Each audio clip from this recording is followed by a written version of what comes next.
Oi, gente, tudo bem? Vamos lá para nossa última folhinha?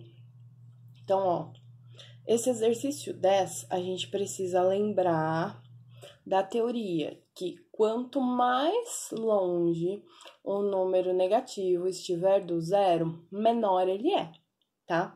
Quando a gente compara número positivo com número negativo, sempre o positivo vai ser maior. E quando a gente compara o zero, que é o elemento neutro, com o número negativo, o zero vai ser maior também, tá? Então, ó, no item A, é o menos 100 em relação ao menos 101. Então, o menos 100 ele vai ser maior, porque ele está mais perto do zero. O menos 825 em relação ao menos 807, ó, o 825 está mais longe, então ele é menor. O mais 188 com menos 188, lembra, o positivo sempre é maior. E o mais 20 com mais 24, mais 20 ele é menor que o mais 24. Agora aqui, ó, o 354, ele é maior que o menos 355, porque ele está mais perto do zero. O 39, positivo, ele é maior que o menos 2, lembra? Sempre positivo maior que negativo. E por último, o menos 10, ele é menor que o menos 9, porque ele está mais longe do zero. Agora, para a gente fazer esse exercício 11, a gente precisa analisar aí esse desenho que foi passado. Então, vamos lá. Praticamente todos os jornais diários que circulam em nosso país apresentam dados sobre o tempo e a temperatura.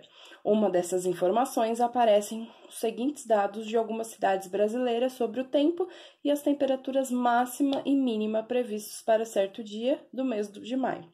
Então, ele traz para a gente Manaus, máxima de 32, mínima de 22. Brasília, máxima de 27, mínima de 18. Porto Alegre, máxima de 26 e mínima de 16. E Aracaju, máxima de 29 e mínima de 20, tá? Então, ó, em função desses dados, é correto afirmar que deverá ocorrer A, sol em Brasília? Bom, tudo bem. E a diferença das máximas e mínimas é de 12 graus? O que a gente vai ter que fazer aqui para a gente descobrir esse primeiro? 27 menos 18. E 27 menos 18, pessoal, dá 12? Acho que não, né? Quanto é 27 menos 18? 9. Então, a A, ela é falsa. B, sol em Porto Alegre? Já posso parar aqui, né? Porto Alegre é sol? Não, né? Porto Alegre é chuva. Então, a B, nem preciso continuar. C, chuva em Aracaju? Gente, Aracaju vai chover? Olha lá o solzinho. Então, a C também é falsa. E D, chuva em Manaus? Bom, até aí tudo bem, chuva em Manaus. E a diferença entre a máxima e mínima é de 32? Então, vamos fazer, ó, 32 não, de 10. 32 menos 22 é igual a 10. Então, a alternativa correta é a alternativa D de dado, certo?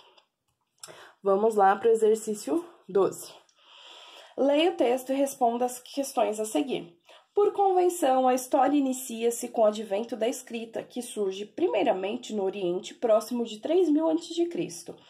Este mesmo passado pré-histórico remete-nos para o princípio do símbolo, ou aquilo que comumente se designa por uma imagem simples, cujas manifestações mais significativas podem ser encontradas nas pinturas rupestres.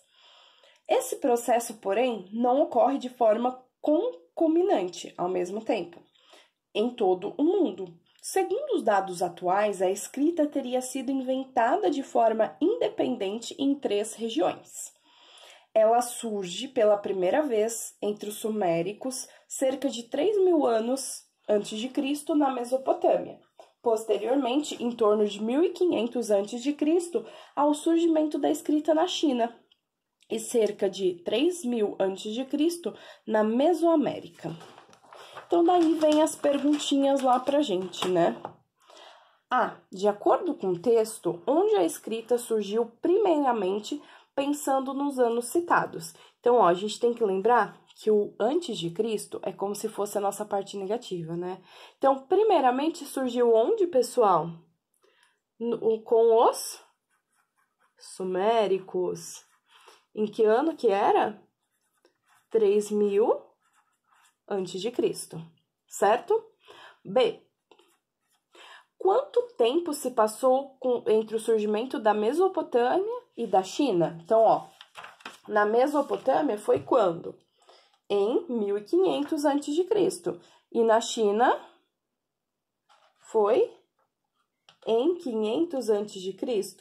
Então, quanto tempo se passou entre uma e a outra? Gente, desculpa, na Mesopotâmia foi em 3000, tá? E na China foi em 1500, desculpa, falei besteira. Então, eu vou ter que fazer 3000 menos 1500. Isso vai dar quanto? 1500 anos, certo?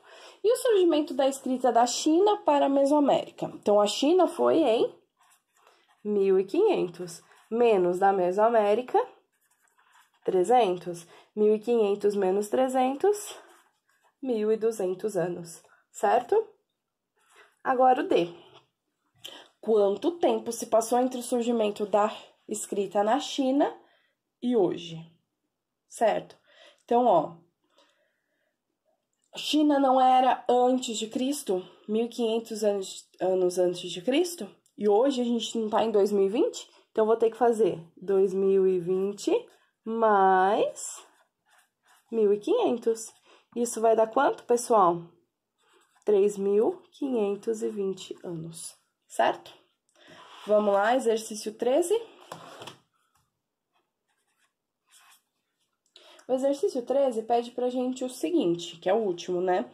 O gráfico abaixo mostra o resultado financeiro de uma empresa nos últimos anos. Então, o que a gente tem que ver é o seguinte, ó. Eu tenho 2 para cima, que são positivos, né? Tudo que tá acima do zero positivo, e 2 para baixo, que são negativos. Então, ó, 2010 foi um saldo negativo, 2011 positivo, 2012 positivo e 2013 novamente negativo.